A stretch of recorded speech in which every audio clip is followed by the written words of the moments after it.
Hello everybody, Iain Robson here. Welcome back to an episode of Canola. So I was looking at the prices here in our price window, whatever you're going to call this. Markets, there we go, that's a better word. And I noticed that Crisco right here is at a very nice price for canola. And we have a good chunk of canola. So we're going to go ahead and capitalize on that. Now the funny thing about this is the fact that I record these videos, I was able to go back and look at what the prices were in some of the other videos to see if I remember seeing it higher than this. And I looked back at early spring and it's a midsummer and I didn't see anything that was as high as this right now. So we're going to go ahead and capitalize on this right now.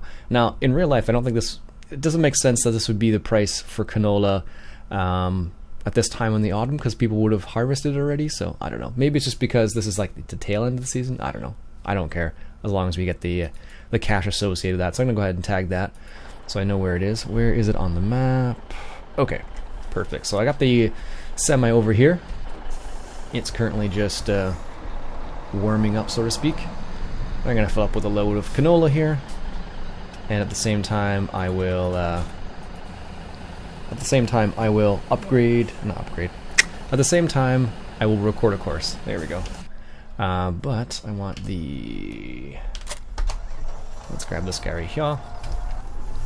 So I got the New Holland T7 right here, and I'm going to go ahead and sell this other cedar because it's been sitting here for ages now. It's basically just costing us money. It's not even full. So what we're going to do is sell this on the course back to the shop, which is somewhere down here. Let's see. Shop sell loop. There we go. This is the advantage of having a shop sell loop or something like that. There we go. Excellent. I'm going to go ahead and start recording a course. I need the map up, so I want to go this way. It's always important to take nice, graceful turns, or as graceful as possible, at least. Let's see if we can do it this way. And then we'll go up to this type. We'll go up to here, and then we'll turn left, and then head north from there. Anyways, so I will see you at the place. Alright, so just coming up on Crisco right now. And I'm assuming we have to go through that area right there, so we'll drive a little bit up here. And, oh, that's interesting. Okay. Let's make sure we got enough space here. Hopefully we'll be able to actually tip into this with this style of trailer. We're going to find out here in a second. Okay, good. Whew. I was going to say, I'm like, wow, that's an unusual type of tip spot. Alright, let's see how much money we make from this. And while that's selling, we can detach that. And then we'll grab this. And we'll just sell it over here. I really should have made this weight point closer to the actual sell point. Because they usually just come around this area. There we go. Stop. And let's see how much money we make from that. We'll wait for the truck to finish selling first, actually, and then we'll get a quick little notification of how much we actually made. So far, it's quite a bit, which I'm pleased about. We're over 200,000 now, and that was only like what a 50,000 liter trailer, and we made 176,000. Wow, that's ridiculous. Alright, let's go ahead and sell this. That's too funny. Actually, this is good for us. I'm going to leave this tractor here for the time being and hop back into the truck here. It says there's still canola in here. Oh, really?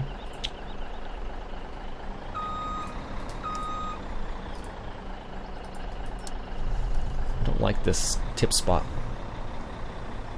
Hopefully the truck is okay with that, because it was such a weird way of getting around that. So I don't know if you noticed what happened there, basically. I drove through there and I just I dinged the side over here. So what may or may not happen is when Courseplay does this itself, it may do the same thing. I don't know, because I came and it might be okay. We'll find out.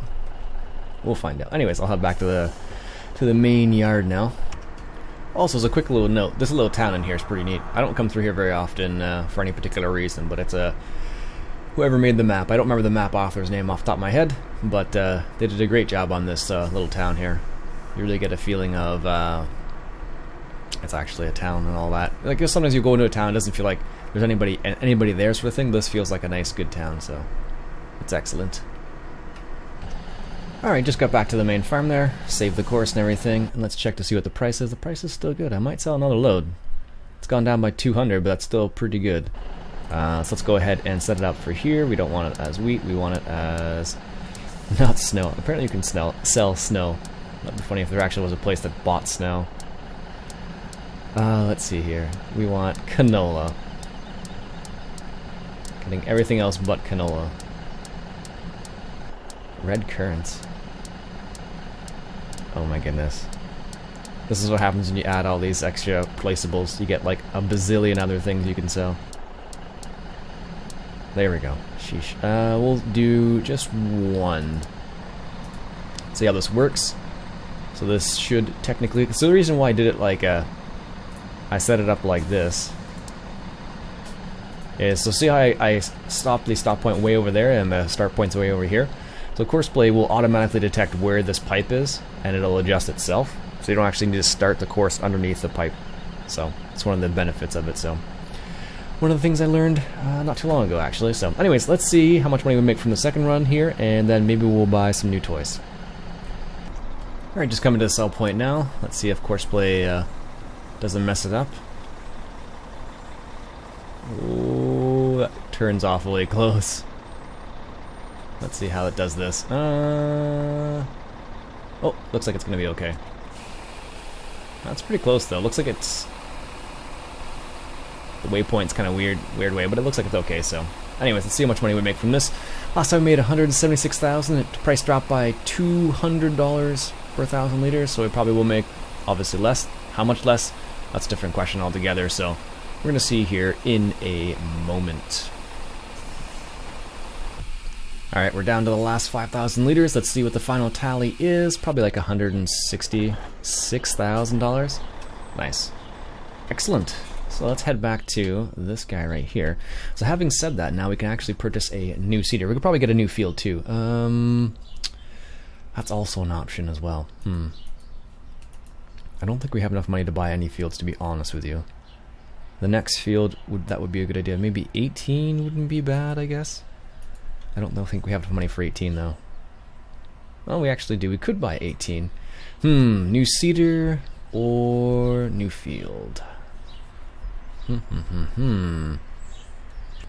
Let's go with a new cedar actually, because that'll facilitate the ease of having an extra field. So this cedar, we have the all-round cedar basically. We have this guy right here, the Great Plains, which does all of these and does corn, sunflowers, and sugar beets, which is good for us. However, it does not fertilize, and nor does it doesn't fertilize, and it does not cultivate automatically. It's not no-till. So we're gonna go ahead and get. Can we actually get this? No, I don't think I have enough money for that. Well, I guess we're gonna have to wait on that. We don't actually need that yet.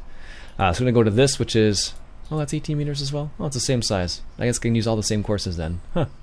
The only difference between this and this one is this one will plant all of the grains, plus oats, rye, barley, triticale, all those other ones we can't plant, and it fertilizes at the same time, which is excellent for us.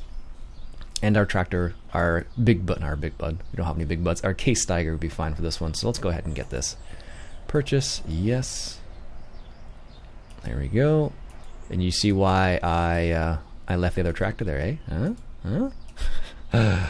Alright, let's hop over to our T7 here. In reality, like this tractor would be able to pull it empty, I imagine. But I don't think it would do a very good job of actually hauling it. Oh, now which way does this one go? I always forget. They're both different. This one goes second. Okay.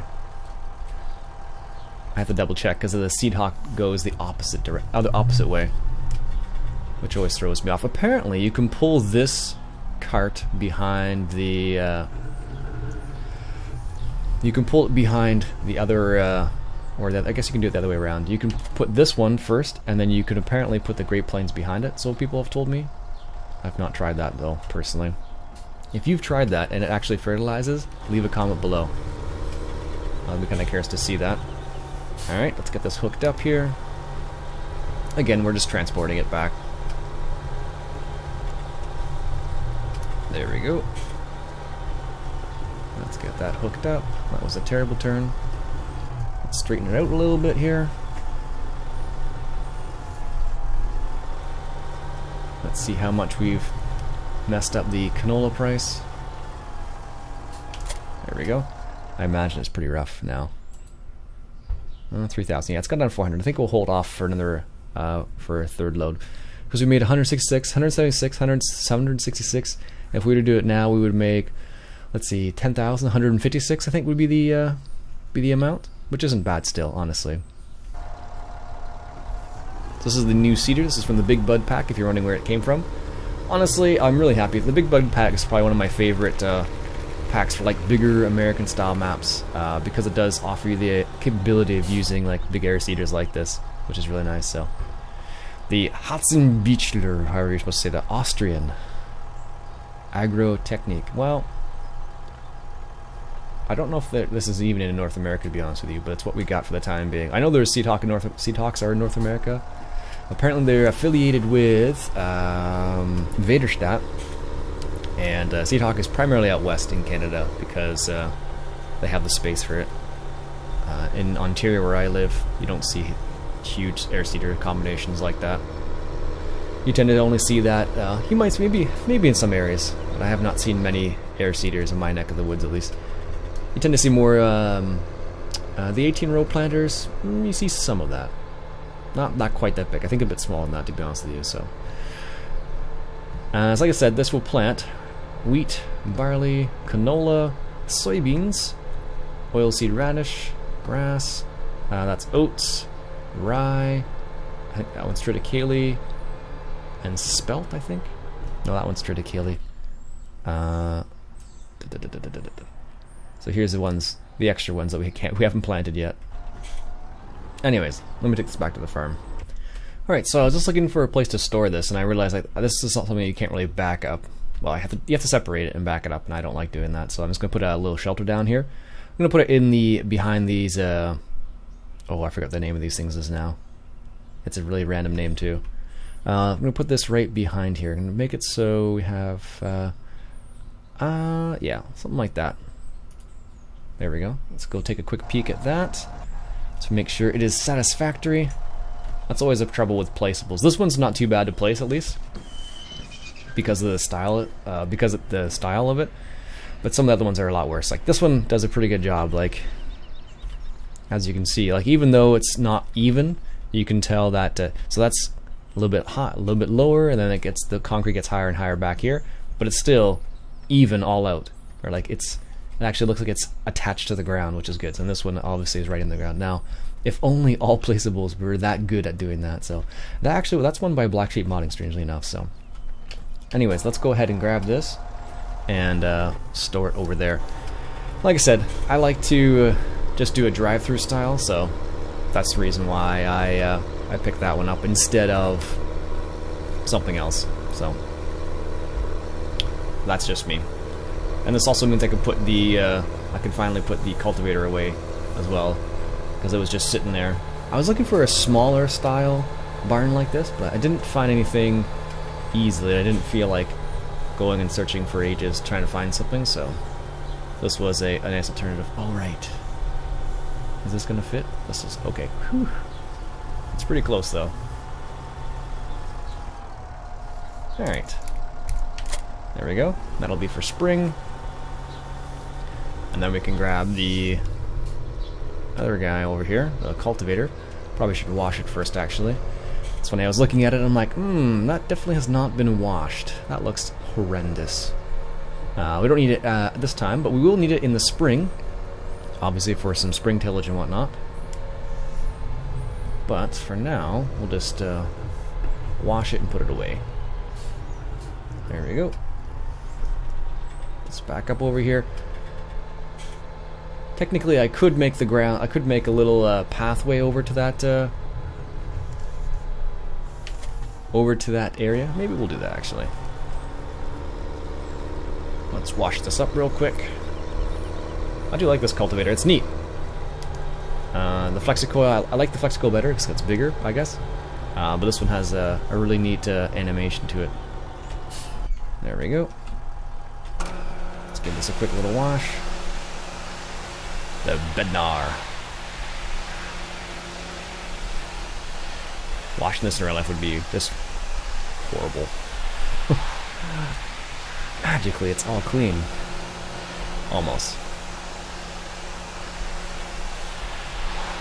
I don't know why, but I always find this wash station washes things just a bit quicker. Might as well wash this off while we're at it.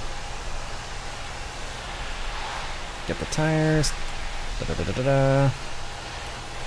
This is the easiest way to wash it. At least, I don't know. This is how I usually end up washing it. Now these weights, usually the best way to wash it is to detach them. But, there we go. That's good. Let's put this away now. And then we shall make a little pathway, I think. I was thinking about getting a solar collector too. A little bit of extra money in the winter when not much harvesting is happening.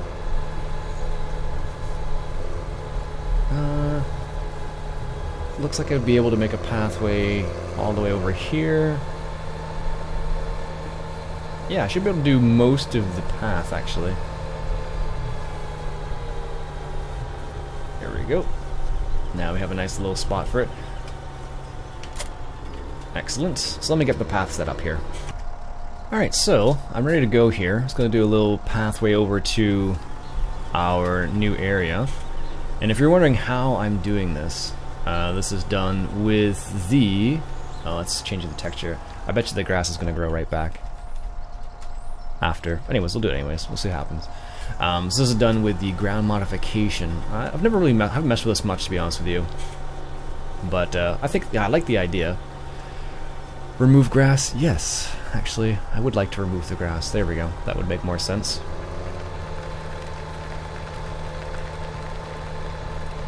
Go make a little path there. I don't think it's going to remove this grass too. No, I didn't think so. It just depends on how the grass was put in, basically. So put this little path in here, and we'll basically make it look like as if we have a path going to our shed over here, rather than like tracks in the grass all over the place. Again, this is the ground modification mod that does this, basically, or what's allowing me to do this. I think it's kind of a neat little mod. Basically, when you want to customize a map like this, basically. Alright.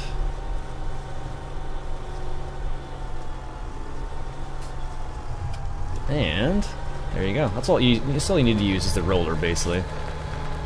And then you can make your path as you see fit. Anyways, let me finish this up and we'll be back in a sec.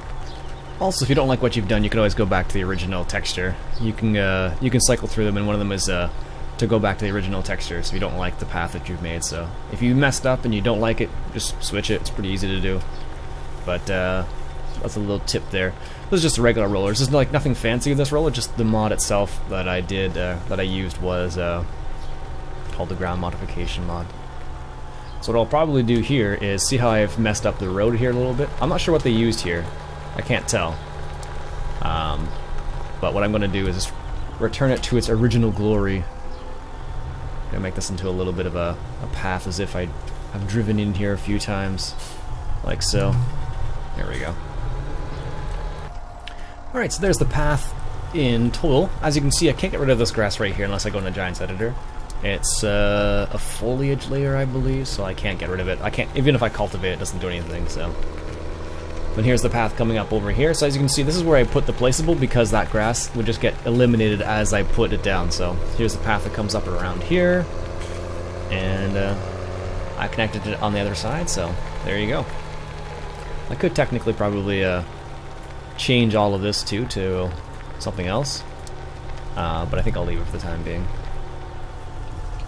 Yeah, it looks... let's do this real quick, actually. Let's go... we want to, oops, there we go, remove grass, yes, but we want some of the originals. Let's lower this down a little bit, and just want to kind of intermix it a little bit so it doesn't look so like it's a straight line, basically. There we go.